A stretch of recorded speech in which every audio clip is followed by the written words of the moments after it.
નવરાત્રિમાં દર વર્ષે ગરબામાં નાવીને લાવવા માટે ખેલૈયાઓ કંઈક ને કંઈક ઇનોવેટિવ સ્ટાઇલ રજૂ કરતા હોય છે. ત્યારે આ વર્ષે ખેલૈયામાં સેલ્ફી સ્ટાઇલના ગરબાનો પણ ટ્રેન્ડ છે.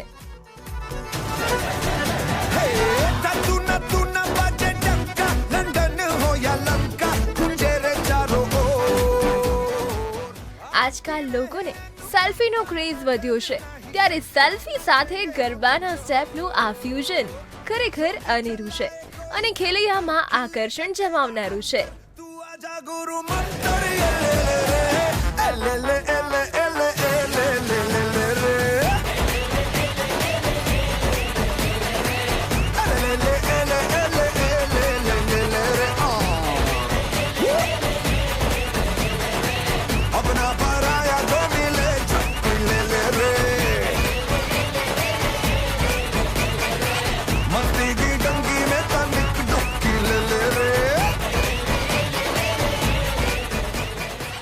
Report divyabhaskar.com